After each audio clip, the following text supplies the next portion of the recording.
Po sir, sa may ano na yan, sa gawin doon po. Ito yung truck mo? Opo sir, yan po. Hindi po nagkakamali, siya po yata pinag-clearance po. Opo. Hindi, ganito eh. Yes sir, yes sir. Brother, naka-record tayo, no? Apa, opo. Hindi naman ito personal eh. Yes sir, apa. No. Ito, tumawag sa aking opisina. Yes po. Okay. Yes po. Kung yung report sa'yo ay kontra, Yes po. magsalita ka. Apa. Tumawag ito sa aming opisina. Ang kanyang truck na may kargang buhangin, tumirik sa may nagtahan. Apa. Okay. Ang enforcer ninyo, kumuha ng towing truck. Okay po. No? Opo sir. Inilipat. Apa. Mga gaano kalayo? Pagbaba lang po sa stoplight doon sir. Andun po may ano sila inilipat. doon. Okay po. And nakita ko doon sa video, may truck, ELF, binawasan ang buhangin mo, ano? Opo sir. Ilang beses binawasan? Mga 4 siguro po sir. O Apat na 5. truckload, Yes, nung po. maliit na truck. Apa. Then, kinabukasan, tama, Opo. may dumating kayong mekaniko. Opo sir. Nagawa ninyo. Opo. Okay. Binalikan kayo ng MMDA, tapos iniskortan papunta dito. Yung MMD po sir, nakatalaga talaga doon mismo Kaya kasi nga, may barak. Oo. Iniskortan kayo ng MMDA papunta dito. Hindi hinila, iminaneho mo. Opo. Brother, illegal impounding yun. Sir, iano ko lang po yung report. Kasi po, hindi po nagkakamali, siya po yung pinag-clearance. Titingnan ko lang po sa ticket. Hindi, ang mali Yes doon, sir. hindi dapat in-impound. Kasi nung in-impound, nagawa na nila eh. Nagawa niyo na po. Opo sir. Oh, In-escort lang kami ng MMDA po sir, dito papunta rito. Saglit lang po sir. Makuha ko lang po yung report sir. sige nga. Tampalasan eh. Binantayan naman pala eh. Ilang beses kang tinikitan nung una? Obstruction? Bari po sir, dapat 2 obstruction saka isang ano, binawi po nilang isang obstruction. Tinitikitan ng paulit-ulit, obstruction. Binawi. Binawi po yung isa. Ilan ang natira sa'yo? 2 po. 2 ticket. Ano yan? araw? Hindi, same day. Same day. Alam mo, brother Jerry, dapat wala namang may gustong tumirik ang sasakyan eh. Ngayon, siyempre, sa ngalan ng public service, responsibilidad ng MMDA na i-clear. No. Eh, ang masama nito, hindi nila makayang hilahin, inilipat lang. No. Nilipat po sir. Pero nagtataka ako, nailipat nila eh, ba't hindi pa idiniretso dito? Private ba yung towing truck? Mismo po sir. Truck ng MMDA mismo sir, yung O, malaking tingnan mo. truck. Pinagtataka ko, bakit inilipat lang? Samantalang kung ginawa nila ang tamang trabaho, dinala dito, ay hindi tayo makikialam. Opo. Kasi Dahil tama eh. Tama yun eh. Pagka-impound. Opo. Ang problema, yung truck nila, inilipat lang, Brother Matt, Yes. no?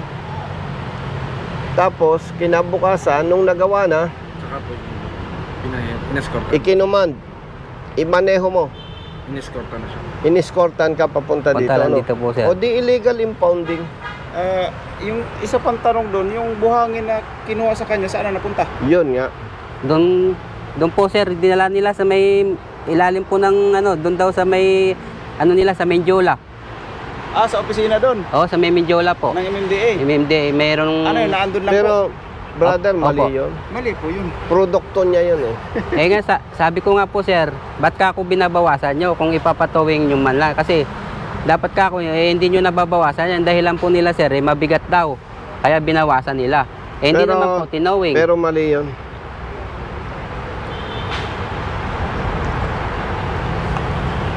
Tapos tingnan mo, brother Jerry, nag-i-impound sila ng mga sasakyan,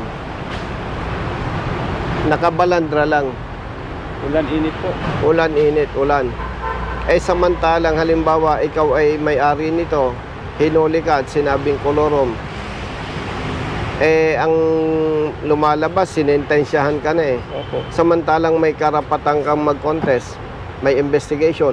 Ay papaano kung after the contest, mali ang apprehension sa'yo? Hindi, naperwisyo ka na, ano. Talagang pasensya, ano, dito sa Pilipinas talaga. Parang wala yung public service, eh. Malaki ang problema natin. Nalilimutan na yung tunay na public service. No? Katulad niyan, pinagmulta na halimbawa ikaw, impound pa yung sasakyan. Oo. Kung hindi ako nagkakamali, 3 months. 3 months pong ano. Ibig sabihin, pinagmulta ka na, pinarusahan ka pa. Papaanong parusa? Yung pinakakaingat-ingatan mong sasakyan.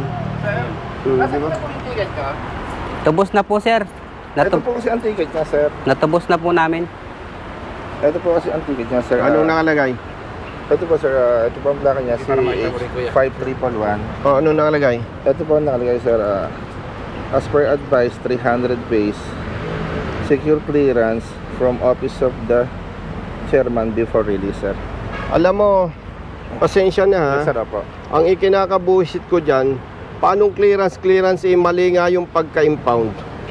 Pasensya na, ako nagagalit ha, hindi sa iyo. Yes, sir. Perwisyo eh. Yeah. Ako naman, sir, bilang ano. Hindi, alam ko. Wala ka naman sa posisyon para magdesisyon eh. Opo. Ang questionable dyan, isang linggo na kayong walang hanap buhay. Opo, sir. Sir. Attorney, Yes. nandito ako sa impounding ninyo sa Pasay. HK? Yes, bakit? Sino ba ang supervisor ninyo dito sa pag-i-impound ng sasakyan? Nasa ano siya? Tumana. Alam mo partner, Yes, ano yan? ikukwento ko lang sa'yo at ito naman iimbestigahan mo eh. Kawalang ya naman ng tao natin.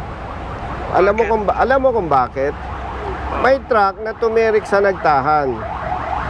Huwebes last week. May kargam kumuha ng towing truck. Inilipat yung truck mga around 500 meters. Opo, sir. Mga ganun lang po.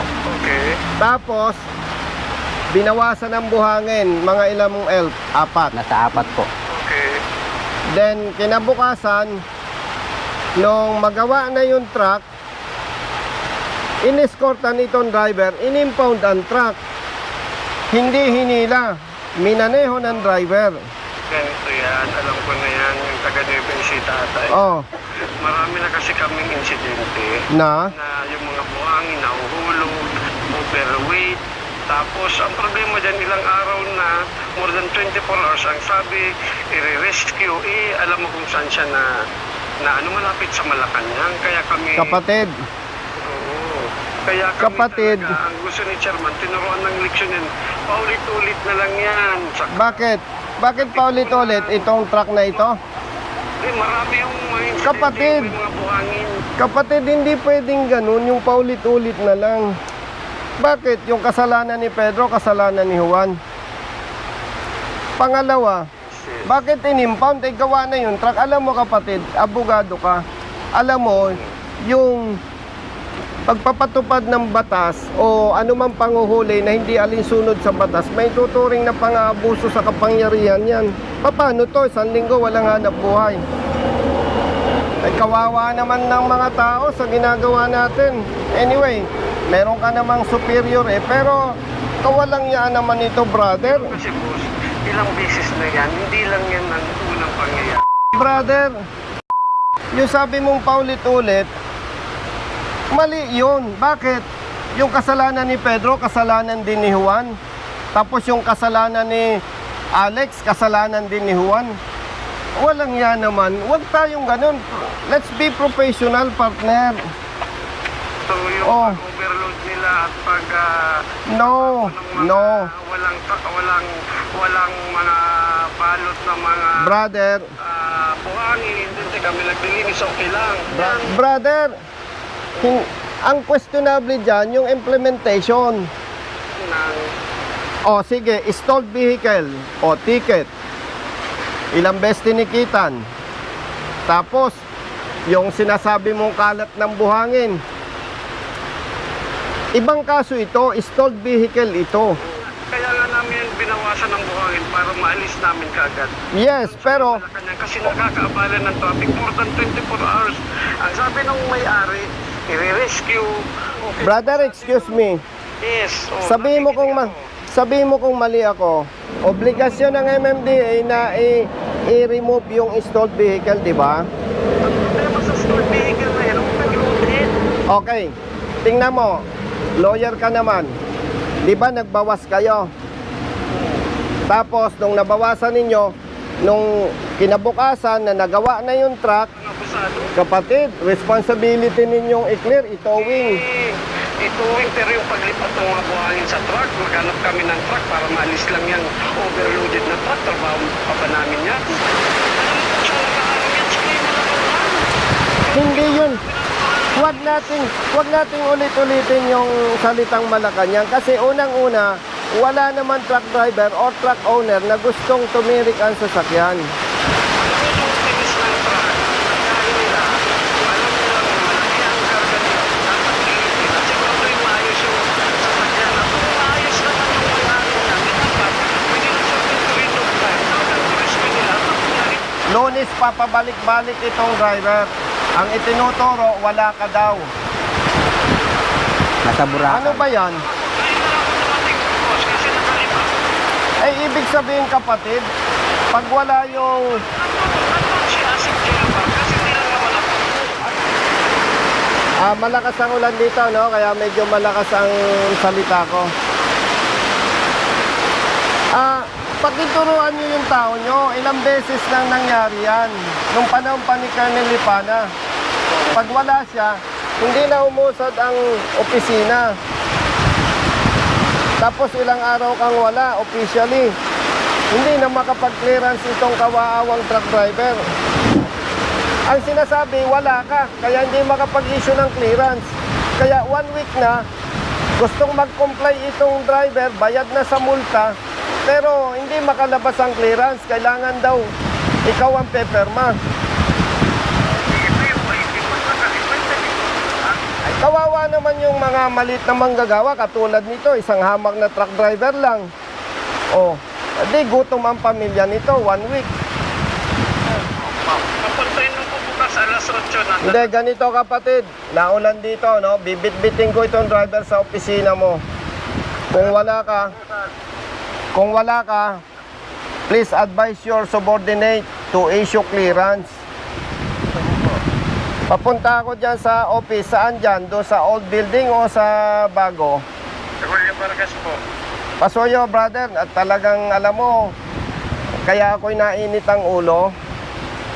May problema eh. Tayong mga nasa posisyon, wala namang problema kung maging stricto tayo eh. Pero wag naman ganun kasi ang dating harassment na sa parte ng truck driver at ng truck owner. Gusto mag-comply pero 1 week na pabalik-balik. Papunta na kami dyan from Pasay. Diretso kami dyan. Servicean ko na itong truck driver. Yes. Hello. Sumama ka sa amin. Opo, sir. Sir, bali natin po yung report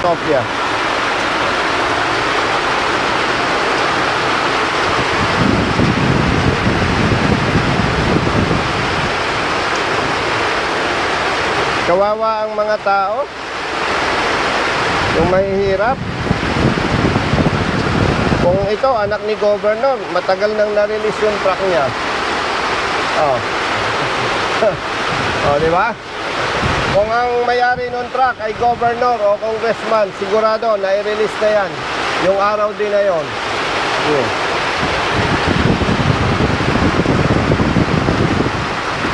Kung ang panalangin ng mga naapi ay nakakamatay, marami nang namatay na nasa posisyon. Grabe. Pang-abuso sa kapangyarihan yan eh.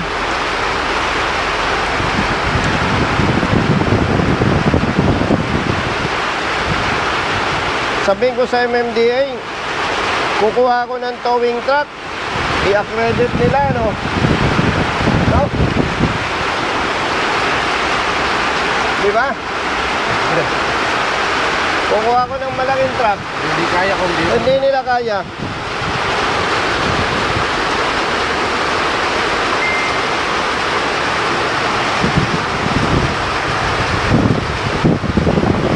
Tayo na, brother. Let's go. Brother, taram ng payong.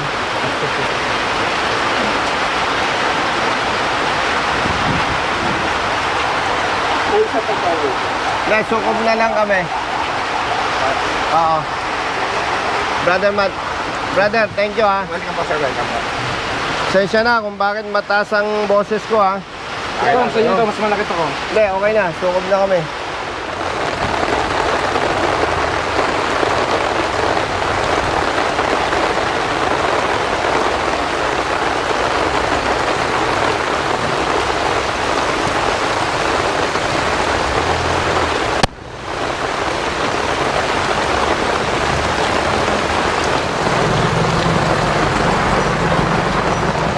Nakalagpas po dyan yun sir sa siding, mga ganyan po. Ayan ngayon. Saka Wala. may trapal eh. May trapal eh. Paano mananabog yung buhangin? Diba? Kaya nga po sir, sinasabi ko sa kanila, bakit nyo binabawasan yan? Hindi nyo Brother naman... Matt, paano mananabog ang buhangin? May trapal.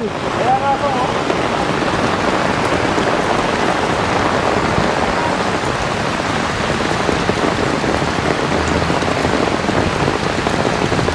Saan ang probinsya mo, brother? Bakulod po sir. Bacolod. Opo sir. Awa-awa kayo. Gutom na sir, pamilya sir. 1 linggo na ngayon sir eh. Ala namang kita po sir. Pasensya na kayo. Talagang ganyan. Eh. Opo nga sir, kaya po tumawag na po kami sa inyo sir para... Pasok, mauna ka. Brother, salamat sa payong, ha?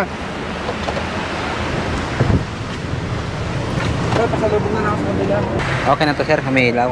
May pinagpili sa Tony Nunez.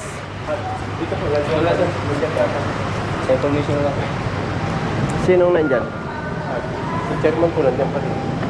Hindi, kay attorney ano. Anong floor si attorney, ano yan, Lian? 15 po. 15. May kukunin Yes, kaming boss. clearance. Thank you. Let's go.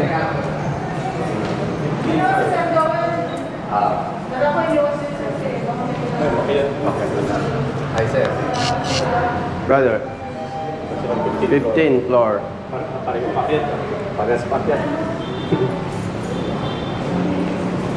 Thank you. Thank you.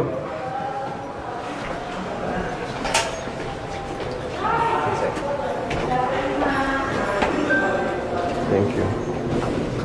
Ay. Sino ang boss mo? Kami ho yung tatay ko po. Ay, okay. 15th floor. Nandito pala kayo.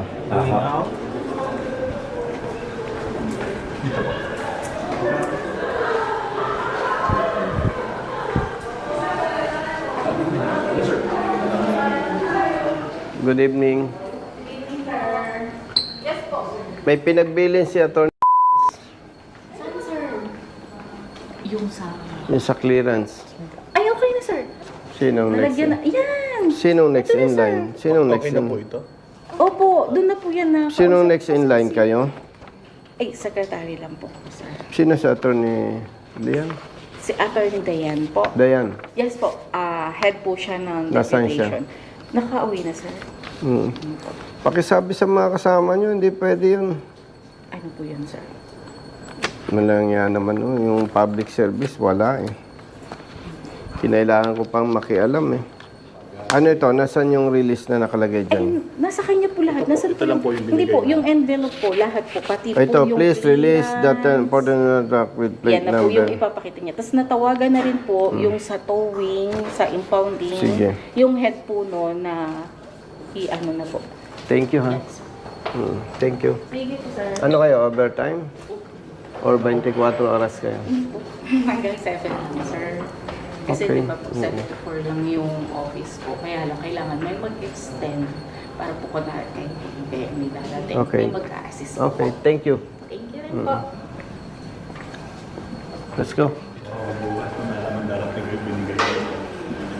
Ba't ka pinababalik? Malis na daw si Atty. tinabagan ko. Ayaw ko kami binyan, kanina pa ho kami rito. Kanina pa ho kami alas 10. Ayaw Kung ko. nakakamatay ang panalangin, marami nang dito. Grabe ho. Pangatlong balik na ho namin. Friday, nandito na ho kami. Monday, nandito. Abuso yan eh. Alam mo bakit? Tumirik yung truck. No? Sabi, dapat daw, siguraduhin mong okay ang truck. Sino siraulong businessman at driver gusto na tumirik ang truck? Tama po.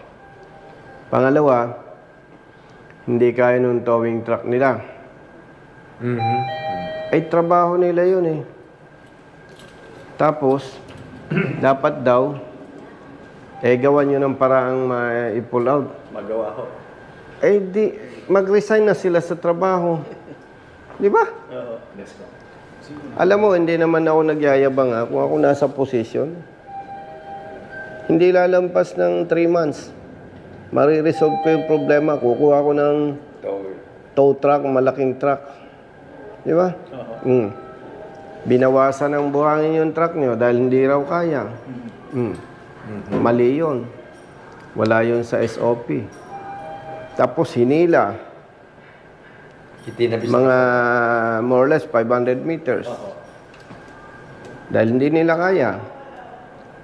Kinabukasan nung nagawa, gawa na, in-impound pa. Inaskaltan ho. Tapos, pabalik-balik yung driver nyo para sa sinasabing clearance, wala daw yung peperma. Wala kang pipirma. Yun yung mali eh. Dapat pag ikaw ang boss, pag umalis ka, bigyan mo ng authority kahit yung janitor mo. Big bang sabihin, pag wala ka, hindi nagagalaw opisina mo. Walang public service doon. Yan ang problema eh. Maraming matatalino, hindi ginagamit ang talino.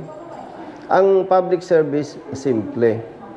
Una, may palisiya, may ordinansa, may guidelines, ipatupad mo ng tama sa pinakamabilis na pamamaraan. Magawa mo lang yon, mabuting public servant ka na. Hindi mo kailangang magpamerienda, magpakape, yung tamang trabaho lang. Sipin mo, 1 linggo na pala. Napilitan pa akong makialam. Buti nga ho, natulungan nyo kami. Kung hindi ho, pababalik-balikin na naman ho kami. Ngayon, pag hindi ginagawa ang tama, kahit malinis kang mag-isip, mag-iisip ka, gusto suhol. Sabi, marami daw truck na nagsasabog-sabog ang buhangin. Ay kung totoo man yun, wala kayong kasalanan. Kung kasalanan ni Pedro, ni Juan, hindi kasalanan ni kung sino man yan. Anyway, sabi ko nga, kung namamatay ang panalangin, marami nang hindi bale, charge to experience. At wala naman permanente sa mundo. Tayong lahat ay temporary. Yung masasama at hindi ginagawa ang tama, temporary din lang eh. Ang mahalaga na lang, hindi tayo abusado. Ginagawa natin yung alam nating tama, na makakabuti sa kapwa. Hindi naman natin sila pwedeng diktahan eh. Kawawa talaga kayong mga taga-probinsya. No? Nakita nyo yung problema? Grabe po. Ako, honestly, kuya, hindi ko plananong pumasok sa politika. Napilitan lang ako.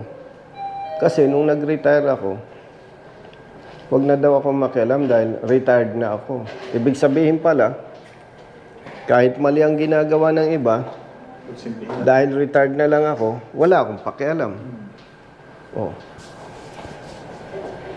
Kaya ako, niloob ng Diyos sa suporta ng taong bayan, ang One Rider Party List nakaupo sa Kongreso. Kailangan ipagpatuloy ang advokasya. Kasi wala namang magtatanggol sa driver na katulad niya. Pero alam mo ba kung gusto mong mabilis? Yung totoong nangyayari, mag-offer ka ng suhol. Uupo ka na lang. Hindi, yun ang totoo. Kung ikaw ay corrupt, simple lang. Boss, ano bang maganda dyan? Tulungan nyo na kami, kami nang bahala. O sige sir, upo lang kayo dyan. Tatakbo ang papel, i-deliver sa'yo. Pero, maglalagay ka. Hindi pwede yun. Kung hindi kayang gumawa ng tamang serbisyo, mag-resign na lang. Diba? Anyway, lahat naman may hangganan eh. Hindi lahat ng bagay permanente. Diba? Panahon yan. Basta tama, pwede tayong makipag-away. Timbangan doon sa Saragossa, pinuntahan ni Kong Pasitas. Sa Saragossa? 2 timbangan. Isa sa... Yun naman timbangan dyan sa NLEX. Sa North. Ako rin tumawag doon. Yung timbangan naman sa North, pag tinimbang, overload raw. Binawasan, tinimbang, tumasan timbang. Binawasan, tumasan timbang. Sabi ko, dagdagan nyo na lang, mga bababa ang timbang. Tapos, technically, napatunayan natin, defective ang timbang. Kinausap ko si Secretary Bunuan ng DPWH. Maganda naman, inaksyonan agad. Pati NLEX, inaksyonan agad. Brothers, thank you ha. Halika. Para may background. Papakita ko kay Sergio. Rick, Chris. Halika. Makapakita sa WBC at Truckers Association.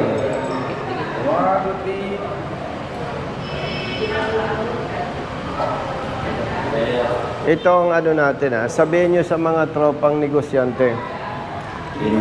Pag may problema, huwag mag-o-offer ng suhol, patigasan. Maraming salamat po ako. Asa sasakyan nyo? Ay, meron na po.